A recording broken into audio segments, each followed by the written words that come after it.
Try this question again. First part में आपसे पूछा हुआ है कि what is the maximum normal reaction by wedge on the wall.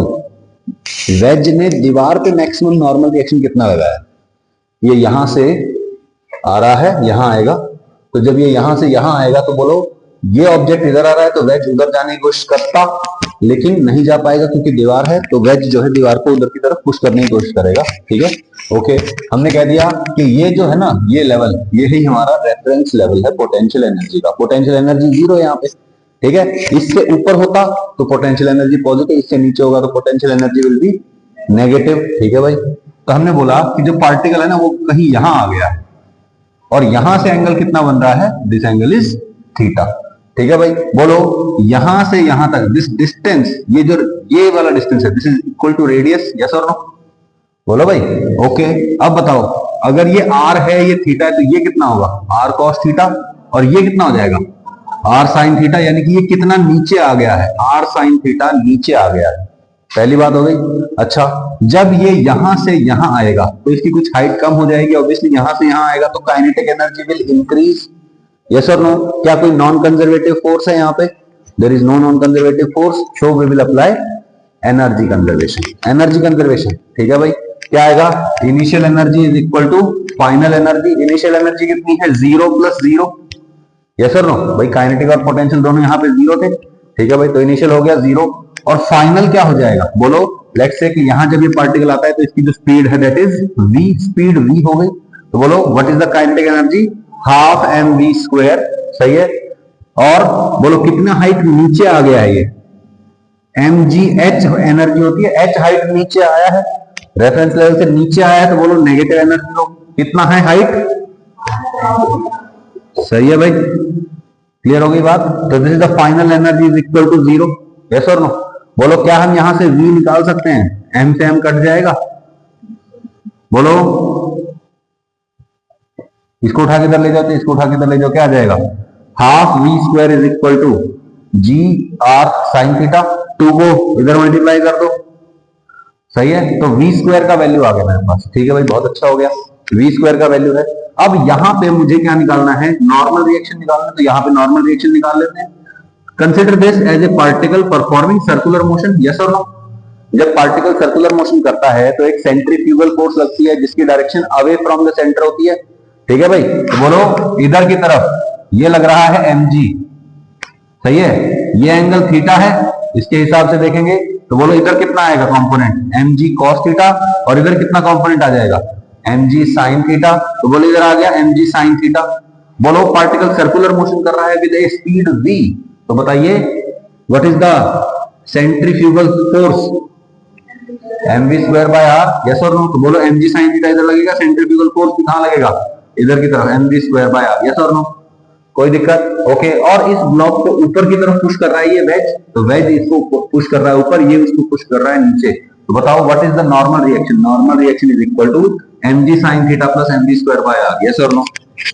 सही है, नॉर्मल रिएक्शन आ गया। अब मुझे यहां पे क्या चाहिए? m पता है, g पता है, sin theta, theta is assumed, m पता है, r पता है, v² का वैल्यू क्या है? 2gr sin थीटा, तो वो उठा के पुट कर दो वहां पे। So what is the normal reaction? You get put in first equation, यहां से बोलो, यहां से v² आ जाता, वहां पे उठा के पुट कर देंगे, क्या आ जाएगा बताओ? n is equal to mg sin theta plus m v² कितना है? 2gr divide by r, r से r कट जाएगा, क्या आ जाएगा बोलो? mg sin theta plus 2mg sin theta, कितना हो गया? 3mg sin theta. तो this is the normal reaction by wedge on the block and by block on the wedge. हमें क्या निकालना है? हमें निकालना है maximum normal reaction by wedge on the wall, दीवार पे कितना लगेगा, सही है। तो बोलिए यहां पे this is the normal reaction on the block, this is the normal reaction on the wall, sorry on the veg, और बोलो इसका एक हॉरिजॉन्टल कंपोनेंट आएगा, सही है, ओके। कितना आएगा? बोलो ये एंगल थीटा है, बोलो mg, सॉरी ये नहीं, ये वाला एंगल थीटा है, तो इधर कितना आएगा? इधर है mg cos थीटा, तो ये भी एंगल कितना होगा? थीटा। तो बोलो इधर है n, तो इधर कितना आएगा? n cos थीटा, सही है भाई। ओके, अब बताओ इसने इसको इधर धकाया, क्या ये वेज मूव किया इस डायरेक्शन में? नहीं, क्यों? क्योंकि यहां पे कौन आ गया? वॉल आ गया, यानी कि वॉल ने इसको पुश किया होगा कितने फोर्स से? इतने ही फोर्स से, एन कॉस थीटा से। और वेज ने इसको पुश किया होगा कितने से? एन कॉस थीटा से। यस और नो? एन पता है, तो what is N cos theta? N X is equal to N cos theta. What is N?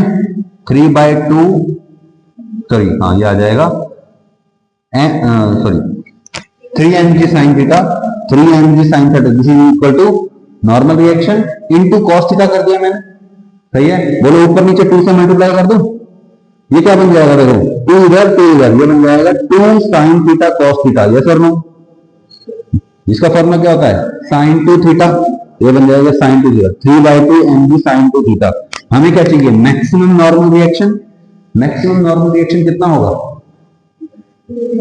3/2 mg, क्योंकि इसकी मैक्सिमम वैल्यू कितनी होती है? 1, ठीक है? और ये मैक्सिमम वैल्यू 1 कब होगा? जब ये साइन के अंदर वाला एंगल 90 डिग्री होगा, यानी कि 2 थीटा की वैल्यू 90 डिग्री होगी, थीटा की वैल्यू 45 डिग्री।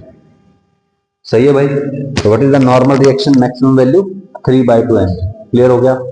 ठीक है, ओके। तो जब भी नॉन कंजर्वेटिव फोर्स ना हो तो एनर्जी कंजर्वेशन लगेगा, और जब एक्सटर्नल फोर्स ना हो तो मोमेंटम कंजर्वेशन लगेगा। सही है? ठीक है भाई, ओके। अब मैं कहता हूं जब ये ब्लॉक यहां से यहां आएगा तो बोलो यहां आते आते इसके पास कुछ काइनेटिक एनर्जी आ चुकी होगी। कितनी काइनेटिक एनर्जी होगी? कितनी स्पीड होगी इसकी? यहाँ पे निकाल लेते हैं। यस और नो? बोलो यहां से यहां तक what is the case? Non conservative force 0 है, एनर्जी कंजर्वेशन लगेगा। यहां एनर्जी कितनी है? 0 इज इक्वल टू यहां की एनर्जी, बोलो यहां की स्पीड मैंने मान लिया v, तो हाफ mv² माइनस mgh आएगा। h कितना है बोलो यहां पे? r के बराबर। इसको उठा के उधर लेके जाओ, कितना जाएगा? Half mv² is equal to mgr, m से m कट जाएगा, 2 को उठा के उधर भेज दो, कितना जाएगा? 2gr। कुछ याद आया? बोलो जब ये फिक्स था तो यहाँ पे अगर √2gr वेलोसिटी होती तो वो यहाँ तक पहुंचता है, और वो वापस आएगा तो यहाँ पे कितनी वेलोसिटी हो गया? √2gr। बोलो वही तो केस है, यहाँ से जब ये यहाँ आ रहा है कुछ और मूवमेंट तो हो नहीं रहा, तो बोलो यहाँ से आने में कितनी वेलोसिटी हो जाएगी? √2gr। सही है? यहाँ की वेलोसिटी पता चल गई आपको। ओके, अब यहां से केस हो जाएगा अलग। क्यों?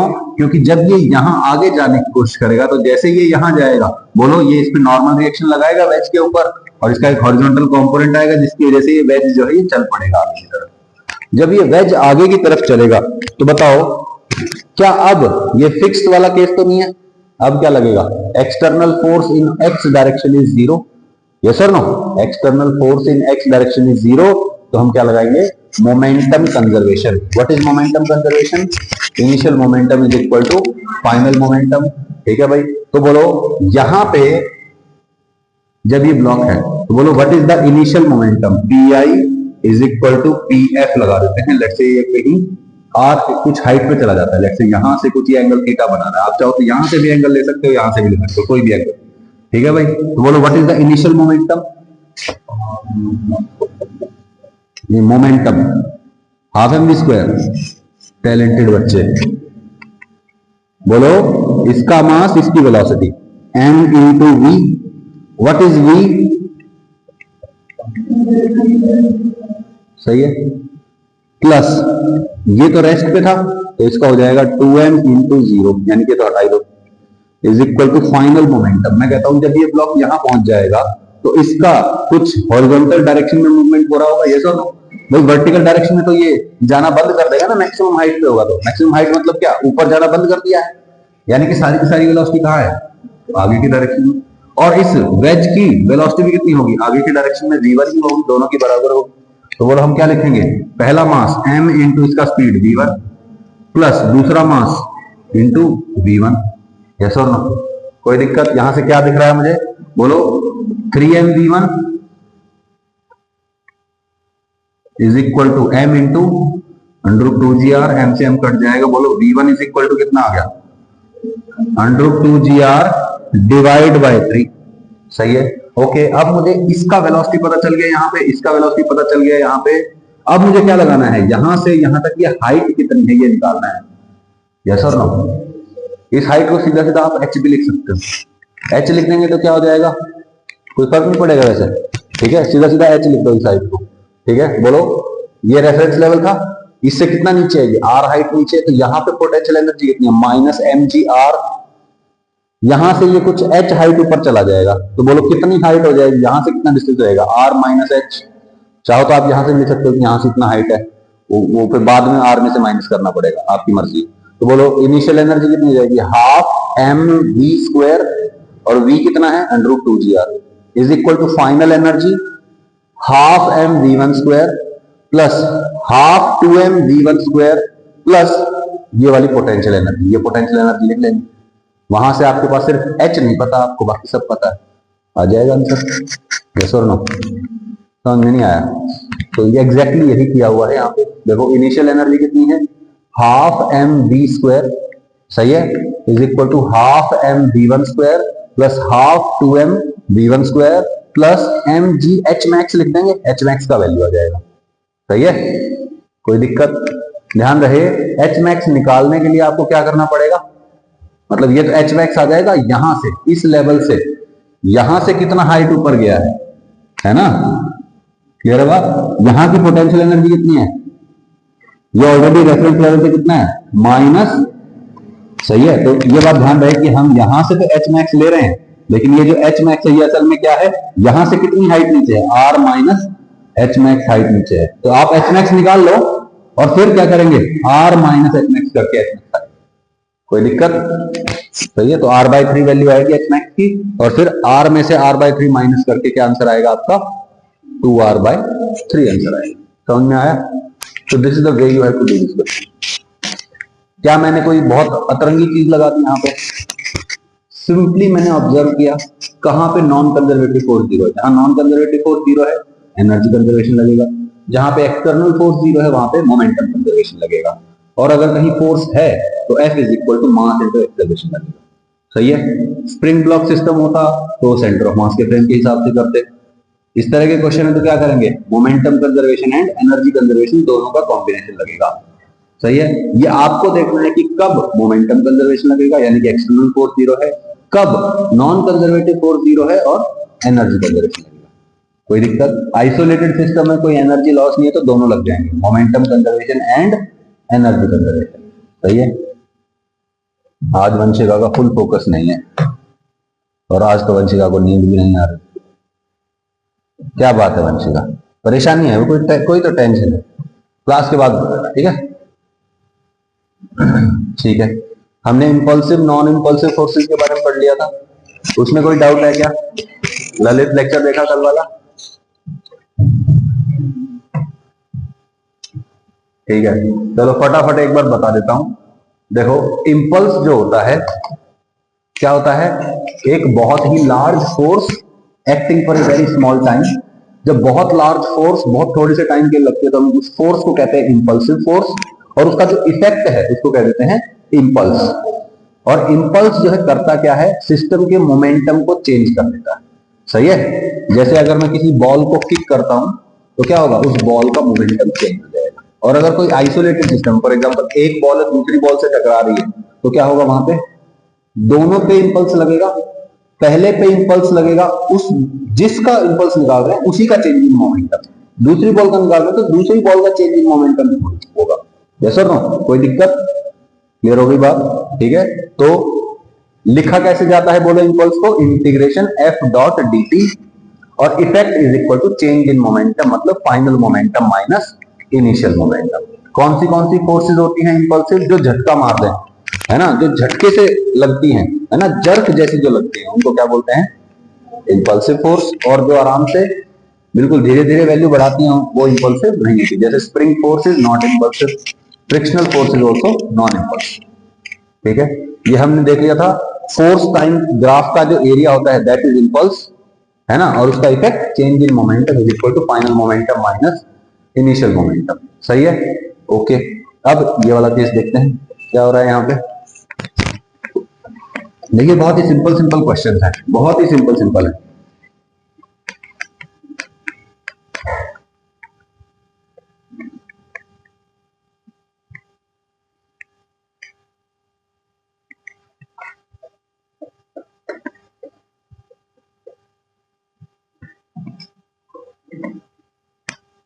ठीक है भाई, देखिए यहां पे क्या हो रहा है, there is an object of mass m, ठीक है, एक बुलेट आती है यहाँ पे, ठीक है, बंदूक से निकली हुई गोली है, v0 वेलोसिटी से आती है और इससे टकराती है, ठीक है, इसके और इसके बीच में जो नॉर्मल रिएक्शन है that is n1, normal reaction कितना है भाई, n1 नॉर्मल रिएक्शन है, ठीक है। अब जब ये इससे टकराता है, n1 is the normal reaction, तो बोलो इसने इसको पुश किया होगा आगे की तरफ, तो इस पे लगने वाला नॉर्मल रिएक्शन है आगे, सही है। इसने इसको पुश किया होगा पीछे की तरफ, तो बोलो इसका, इसने जो इस पे नॉर्मल रिएक्शन लगाया, इसका नॉर्मल रिएक्शन कहां लगेगा, पीछे, यस और नो, तो दोनों पे नॉर्मल रिएक्शन हो जाएगा ऑपोजिट। अब बताओ क्या ये बुलेट एकदम झटके से जाके लगेगी इसके अंदर, यस और नो, जो झटके से लगेगा, very large force for a very small time, इसको इंपल्स बोलेंगे कि नहीं बोलेंगे, बोलिए भाई, तो बोलो n1 इज इंपल्सिव और no, n1 is impulsive, so n1 is impulsive, n2 is the normal reaction between ground and this block। अब बताइए क्या n2 impulsive होगा, नहीं, यहां पे एकदम से झटका कोई लगा ही नहीं, ऐसे थोड़ी लगा है, ऐसे लगा है, तो बोलो in this case this normal reaction between ground and the block is non impulsive, सही है। अगर ये रफ सरफेस है तो बताओ क्या यहां पे फ्रिक्शन इंपल्सिव होगा, नहीं, फ्रिक्शन का वैल्यू क्या होता है, फ्रिक्शन का वैल्यू होता है म्यू इनटू एन। क्या ये नॉर्मल रिएक्शन, यहां वाला नॉर्मल रिएक्शन होता है, क्या ये नॉन इंपल्सिव है, यस, ये नॉन इंपल्सिव है, तो बताओ friction is also non impulsive, friction is non impulsive, सही है, ये नॉन इंपल्सिव तो ये भी क्या होगा, नॉन इंपल्सिव, सही है। अब एक स्पेशल केस देखिए, ब्लॉक रखा हुआ था, अब जो बुलेट आई है वो ऐसे नहीं आई, वो आई है किसी एंगल पे ऐसे, ठीक है, अब वो आके इसके अंदर घुस जाएगी, there is a very large force for a very small time, घुस जाएगी ना अंदर, वो थोड़ी सी टाइम के लिए रहेगी फोर्स लगाने वाला, तो बोलो इसने इस पे नॉर्मल रिएक्शन लगाया n1, इसने इस पे नॉर्मल रिएक्शन लगाया n1 ऑपोजिट डायरेक्शंस में, बताओ क्या n1 इंपल्सिव होगा, यस, n1 इज इंपल्सिव, सही है। अब मुझे बताओ कि क्या n2 इंपल्सिव होगा कि नहीं होगा, n2 इंपल्सिव होगा या नहीं होगा, होगा। What is n2, n2 is the normal reaction between ground and the block, है ना, बोलो इस नॉर्मल रिएक्शन का एक कंपोनेंट इधर होगा और एक कंपोनेंट इधर होगा, यस और नो, तो बोलो जब ये n1 इंपल्सिव है, मान लो ये 4 लाख न्यूटन है, तो ये कुछ 2 लाख 1 लाख न्यूटन तो होगा, और acting for a very small time, तो बोलो इसके ऊपर ऐसे झटका लगेगा तो ग्राउंड भी इसको ऐसे पुश करेगी ऊपर की तरफ, यानी कि इन this case n2 is also impulsive, और अगर n2 इंपल्सिव है तो फ्रिक्शन भी क्या होगा, इंपल्सिव होगा, क्यों, क्योंकि ऑब्जेक्ट पे इस डायरेक्शन में भी एक कंपोनेंट आएगा, ऑब्जेक्ट आगे जाने की कोशिश करेगा, friction will try to opposite, friction पीछे लगेगा, और फ्रिक्शन का वैल्यू होता है म्यू एन के बराबर, तो बोलो if this is impulsive in this case this will also be impulsive. ये बात ध्यान रहे कि फ्रिक्शन लगने की कोशिश करेगा तभी इंपल्सिव होगा, अगर ये बुलेट वर्टिकली आके इसके अंदर घुस जाएगी तो फ्रिक्शन इंपल्सिव होगा क्या, in that case friction is not impulsive, क्यों, क्योंकि फ्रिक्शन लगेगा ही नहीं, जब फोर्स ऐसे लग रही है तो फ्रिक्शन होगा नहीं ना,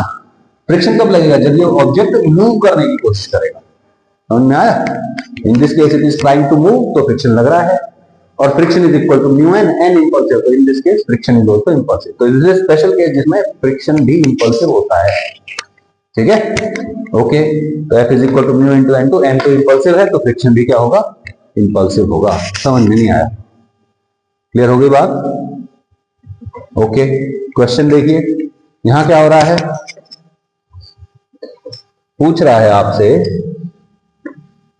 कि आपके पास 3 केसेस हैं, ठीक है, ए बी सी, एक रस्सी है, रस्सी से ब्लॉक लटका हुआ है, एक बुलेट है ए, वो आके ऐसे टकराती है, ठीक है, एक केस है बी जिसमें बुलेट ऐसे आके टकराती है, एक केस है सी जिसमें बुलेट ऐसे आके टकराती है, पूछ रहा है in which of these cases tension is impulsive, tension impulsive किसमें होगी, सोच के देखो, अगर इमेजिन करो, अगर बुलेट ऐसे आके टकराती, बुलेट ऐसे आके टकराती ऐसे, तो बोलो एकदम से इस पे लग जाती, झटका लगता तो टेंशन कैसी होती, इंपल्सिव होती, यस और नो। अब बुलेट आई ऐसे, है ना, तो बोलो ऐसे झटका लगेगा, इसका एक कंपोनेंट इधर होगा, एक कंपोनेंट इधर होगा, जब कंपोनेंट इधर है तो बोलो टेंशन का झटका लगेगा कि नहीं लगेगा, सही है। तो in this case, in case A the tension is impulsive, सही है। बी केस में बताइए, ये जाके ऐसे लगा, ऑब्जेक्ट को ये ऐसे मूव करवाने की कोशिश करेगा, क्या है, कोई वर्टिकल कंपोनेंट है, यानी कि रस्सी के अंदर झटका नहीं लगेगा। सी केस में देखिए, ये बुलेट ऐसे जाके टकराएगी, थोड़ा सा ऊपर उठ जाएगा, थोड़ा आगे की तरफ चल पड़ेगा, that means in this case also, C case में भी it is non impulsive. B और सी दोनों में क्या होगा, नॉन इंपल्सिव। अच्छा, अगर बात करें same to same A B C case, लेकिन स्प्रिंग लगा हुआ है, तो बताइए ए बी सी किसी केस में इंपल्सिव फोर्स लगेगी या नहीं लगेगी, किसी में भी नहीं लगेगी। क्यों? क्योंकि स्प्रिंग है, स्प्रिंग कभी झटका मारता ही नहीं, स्प्रिंग तो खींच जाएगा, है ना, झटका तो लगा ही नहीं, यस और नो। बिल्कुल जैसे गाड़ी वाला केस होता है, ट्रैक्टर पे बैठे होंगे आप अपनी लाइफ में कभी ना कभी, ट्रैक्टर पे एकदम से कोई मान लो पत्थर आ जाए या कोई ब्रेकर आ जाए, स्पीड धीमी ना हो तो क्या होता है, एकदम से जोर से झटका लगता है। क्यों? क्योंकि इसमें स्प्रिंग नहीं होती, सस्पेंशन नहीं होता ना। लेकिन गाड़ी में सस्पेंशन होता है। तो अगर हम कोई ऊबड़ खाबड़ रोड पे चला रहे हैं तो क्या होता है, वो जो झटके होते हैं वो क्या हो जाते हैं, डैम्प आउट हो जाते हैं। इसीलिए तो स्प्रिंग यूज करते हैं ना, क्योंकि स्प्रिंग क्या करते हैं, झटकों को एब्जॉर्ब कर लेते हैं, ऐसे ऐसे मूवमेंट करवा देते हैं। ये दोनों, कोई दिक्कत, क्लियर है बात, सब लोग आए ना, ठीक है। चलो ये क्वेश्चन देखते हैं। ये क्वेश्चन है स्टैंडर्ड क्वेश्चन, ऐसा क्वेश्चन आपसे कभी पूछा जा सकता है, ठीक है भाई। कह रहा है कि देयर आर टू ब्लॉक्स, फिर एक सिंपल ब्लॉक वाला क्वेश्चन। फॉर एग्जांपल आपके पास एक सिंगल ब्लॉक है, मास है m, एक बुलेट है which is also of m mass, moving with velocity v0, और ये सरफेस स्मूथ सरफेस पे रखा हुआ है ब्लॉक, ये बुलेट जाती है इसके अंदर घुस जाती है, ठीक है। तो आपको बताना है what is the impulse on the block, what is the impulse on the bullet, या क्वेश्चन समझ में आया। तो in this case first of all you have to find the impulse on the block and impulse on the bullet, ये आपको बताना है। Clear होगी बात। impulse मतलब क्या, चेंज, मोमेंटम, मतलब आपको मोमेंटम चेंज बताना है। मैं कहता हूं इसको आप पूरे को एक सिस्टम मान लीजिए, या यहाँ पे कोई एक्सटर्नल फोर्स दिख रही है आपको, अगर ये टकराएंगे तो इनके टकराने के बाद जो टकराने वाली फोर्स होगी दैट इज इंटरनल फोर्स, और एक्सटर्नल फोर्स तो फिर भी जीरो है। इंटरनल फोर्स से मोमेंटम कंजर्वेशन फर्क नहीं पड़ता, तो यानी कि हम यहाँ पे क्या करने वाले हैं, मोमेंटम का कंजर्वेशन करने वाले हैं। Okay, let's do momentum conservation. बोलिए what is the initial momentum, सिर्फ ये चल रहा है m इंटू v0, सही है। अब फाइनली क्या होगा, ये बुलेट इसके अंदर घुस जाएगी, यस और नो, घुस जाएगी, और दोनों के दोनों क्या होंगे, एक साथ चलने लगेंगे, यस और नो। तो बोलो लेट्स से कि जब ये इसके अंदर घुस जाता है, ठीक है, ये बुलेट इसके अंदर घुस चुकी है, तो दोनों के दोनों इकट्ठे मिलकर v स्पीड से चलते हैं। तो बोलिए दोनों का स्पीड कितना हो गया, v, दोनों का मास कितना है, mv, तो mv प्लस mv हो जाएगा, यस और नो। आप चाहो तो दोनों का मास ऐड करके वेलोसिटी को पा देंगे, सही है। बोलो m से m कट जाएगा, बोलो भाई, बोलो 2v is equal to v0, यानी कि v is equal to v0 by 2, this is your final velocity, v final, yes और नो। Okay, alright. अब हमें क्या निकालना है, इंपल्स, मतलब चेंज इन मोमेंटम निकालना है। ओके, जब ये इससे टकराया, ठीक है, जब ये इससे टकराया तो बोलो इस पे नॉर्मल रिएक्शन लगेगा पीछे, normal reaction is impulsive in nature, yes और नो। तो अगर फोर्स होती है इंपल्सिव इन नेचर, तो what is the impulse, impulse is integration force dt, normal reaction लग रहा है n, तो मैं लिख दूंगा n dt, डायरेक्शन क्या होगी, पीछे की तरफ, यस और no, this is the impulse. जब ये इससे टकराया तो इस पे नॉर्मल रिएक्शन लगेगा आगे की तरफ, उसका इंपल्स होगा integral n dot dt, yes और नो। इस पे लग रहा है पीछे की डायरेक्शन में, तो यहाँ पे लगा देंगे माइनस n dt, इस पे लगा, ये आगे की तरफ लग रहा है तो लगा देंगे प्लस n dt, यस और नो, कोई दिक्कत। ओके, तो बोलो इसके लिए फॉर द ब्लॉक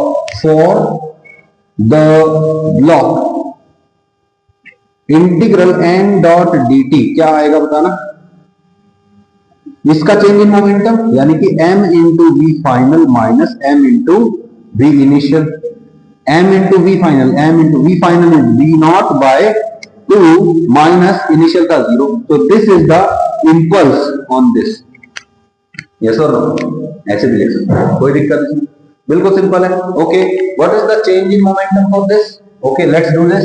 इसके लिए सिंपली क्या करना है आपको, चेंज इन मोमेंटम निकालना है for the bullet, for bullet change in momentum delta P is equal to impulse that is J, है ना, क्या आएगा बताना, final momentum m into V final minus m into V initial, m into V final is v not by 2, correct, minus initial momentum m into V naught, कितना है बताइए,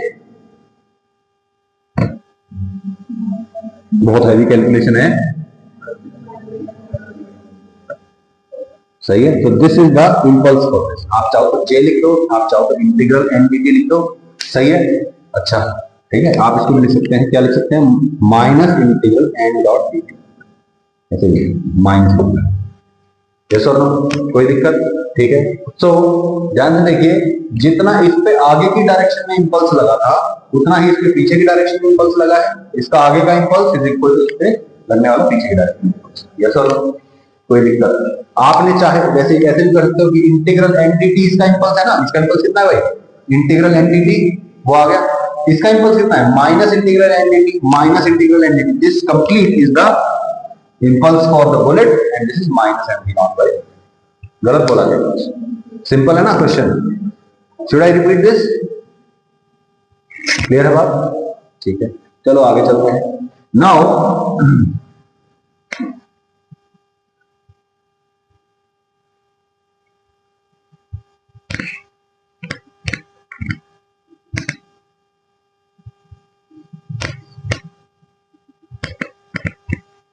okay, अब क्या हो रहा है, अब थोड़ा सा कॉम्प्लिकेटेड क्वेश्चन है, क्या हो रहा है यहाँ पे, एक m मास का ऑब्जेक्ट है, एक 2m मास का ऑब्जेक्ट है, और इन दोनों के बीच में रस्सी लगी हुई है, रस्सी से बंधे हुए हैं, रस्सी टाइट है ऑलरेडी। अब एक बुलेट आती है m मास की, m 2m और m मास की बुलेट है, ये v नॉट स्पीड से चलते हुए आ रही थी और ये आके 2m मास वाले से टकराती है और उसके अंदर घुस जाती है, ठीक है। अब आपसे पूछा गया है find the impulse on the 2m mass, find the impulse on the bullet and find the impulse on the m मास, इस पे इंपल्स बताना है, इस पे इंपल्स बताना है और इस पे इंपल्स बताना है। तो सबसे पहले तो आप इंपल्स आइडेंटिफाई करिए कि कौन सी फोर्सेस लग रही हैं जो इंपल्सिव है। सबसे पहले मुझे बताइए, क्या ये और ये टकराएंगे तो नॉर्मल रिएक्शन होगा, इंपल्सिव होगा, तो इन दोनों के बीच में नॉर्मल रिएक्शन का इंपल्स, सही है। अब जब ये आगे चलने लगेगा, अब ये आराम से है ना, रेस्ट पे है ये दोनों, जैसे ये इससे टकराएगा ये आगे चलने की कोशिश करेगा, रस्सी खिंच जाएगी एकदम से और झटका लगेगा, किसका, टेंशन का, बोलो इसको आगे चलना पड़ेगा, बोलो भाई ये इससे टकराया, ये आगे चला, तो बोलो ये चलेगा आगे, यानी कि इस पे लगने वाला टेंशन का इंपल्स क्या है, आगे की तरफ, और इस पे लगने वाला टेंशन का इंपल्स है पीछे की तरफ। नहीं आया, कोई दिक्कत, ओके। तो अब लिखने का तरीका देखिए, on this block there is normal reaction acting in the forward direction, गलत बोला क्या, फॉरवर्ड डायरेक्शन में है, तो बोलिए what is the impulse of this force, integral N D T and it is in the positive direction, गलत बोला क्या, सही है, ओके। इस पे लग रहा है normal reaction but in the negative direction, तो इस पे लगने वाला जो इंपल्स होगा that will be minus integral N D T, सही है, ओके। अच्छा बताइए, इस पे टेंशन का झटका आगे लगेगा, तो बोलो what is the impulse, integral T D T, सही है, और इस पे टेंशन का झटका पीछे लगेगा, then it will be minus T D T, सही है, माइनस इंटीग्रल टी डी, गलत बोला क्या, ओके। अब हम चाहें तो सबके लिए इंडिविजुअली भी लिख सकते हैं, क्या क्या लिख सकते हैं, चेंज इन मोमेंटम लिख सकते हैं। अच्छा मुझे ये बताइए, इनिशियली इसका वेलोसिटी मालूम आपको, v नॉट, जब ये इसके अंदर घुस जाएगा तब ये और ये एक साथ चलेंगे और ये एक साथ चलेंगे, मतलब तीनों जने एक साथ चलेंगे, सही है। तो आप चाहे तो सिंपली इक्वेशंस भी लिख सकते हैं, आप चाहे तो पहले ही मोमेंटम कंजर्वेशन निकाल के बाद में चेंज इन मोमेंटम लिख सकते हैं, दोनों तरीके आपके पास। ठीक है, तो यहाँ पे ये जो तरीका है ये है इसके माध्यम से, ये है डायरेक्टली इंपल्स की इक्वेशन लिखने से, है ना। What is impulse? Change in momentum. सही है। Let's write down for block A B लिखा हुआ है क्या? अच्छा, ये ए है, ये ब्लॉक बी है और ये बुलेट। ठीक है भाई, तो ब्लॉक बी के लिए बताइए मुझे, बताओ इस पे लगने वाला नॉर्मल रिएक्शन का इंपल्स आगे, इस पे लगने वाला टेंशन का इंपल्स पीछे। What is the net impulse? Integral N dt minus integral T dt, है ना। आगे का इंपल्स माइनस पीछे का इंपल्स। यस और नो? आप चाहो तो बोल सकते हो this impulse vector plus this impulse vector is equal to change in momentum. जब इसको प्लस में करोगे वेक्टर फॉर्म में तो माइनस यहां आ जाएगा। ठीक है, तो बोलो integral N dt minus integral T dt is equal to change in momentum. हमने मान लिया कि तीनों की वेलोसिटी v है, तो बोलो what is the momentum final of 2m mass? 2mv minus initial momentum 0। अच्छा, इस ब्लॉक के लिए बताना, इस ब्लॉक के लिए टेंशन कहां लग रहा है? आगे की तरफ, बताइए। सिर्फ और सिर्फ यही है। तो this impulse acting in positive direction is equal to change in momentum. Initial 0 था, फाइनल m into v हो जाएगा। Okay, for the bullet, bullet के लिए क्या लिखेंगे बोलिए? बोलो, बुलेट पे लगा सिर्फ और सिर्फ पीछे की डायरेक्शन में नॉर्मल रिएक्शन का, तो minus integral n dt is equal to change in momentum of the bullet. Initial था mv और फाइनल हो जाएगा mv। कोई दिक्कत? क्लियर है बात? ओके, अब आप चाहे तो क्या कर सकते हैं, आप चाहो तो इनको ऐड कर दो। ऐड करेंगे, तीनों इक्वेशन को ऐड कर सकते हैं। क्या क्या है? T dt minus T dt, ये दोनों कट जाएंगे जब ऐड कर रहे हैं ना, तो दिस प्लस दिस कट जाएगा, दिस माइनस दिस ये भी कट जाएगा। ठीक है, तो बोलो ये क्या आ जाएगा? mv naught, sorry mv plus 2mv plus mv minus mv naught is equal to 0। Yes और नो? कोई दिक्कत नहीं, यहां से आपके पास v आ जाएगा। जैसे ही v आएगा, v का वैल्यू यहां पुट करो, यहां पुट करो, यहां पुट करो, तीनों के इंपल्स आ जाएंगे। This is one method. Clear हो गई बात? दूसरा मेथड क्या है? दूसरा मेथड है what you have to do is,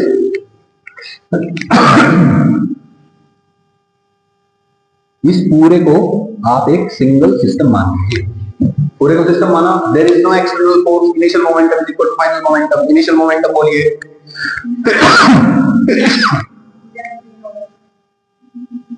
yes, final momentum बोलिए m v final plus 2m into V final plus m into V final. कितना हो जाएगा? 3m इंटू वी फाइनल हो, sorry 4m into V final हो जाएगा। m से m काट दो, 4 को चल जाएगा, v not by 4 is equal to vf। सही है। ओके, इस पे लगने वाला इंपल्स बताइए, इस पे लगने वाला इंपल्स क्या है? Integral t dt, t dt का वैल्यू आ जाएगा। इसका चेंज इन मोमेंटम क्या आएगा बताना? इसका फाइनल मोमेंटम माइनस इसका इनिशियल मोमेंटम।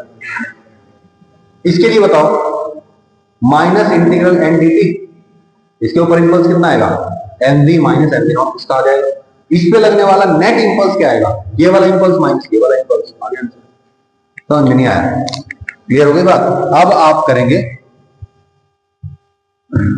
अगला क्वेश्चन। ये तो नहीं हो पाएगा अभी आपसे।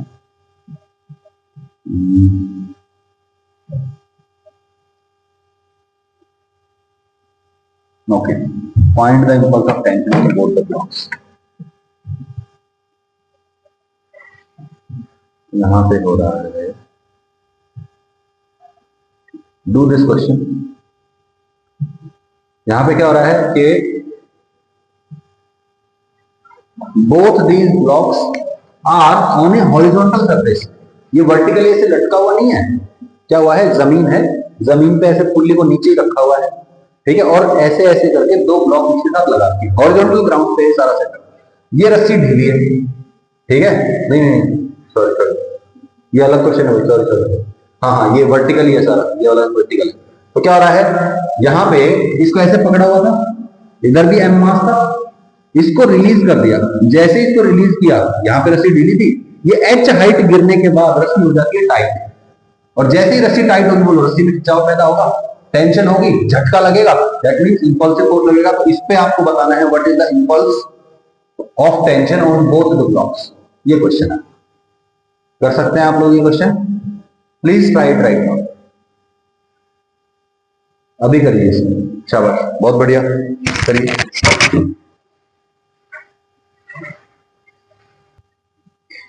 आप लोग इसको अभी सॉल्व करिए, ठीक है ना? And we will discuss this question tomorrow, ठीक है?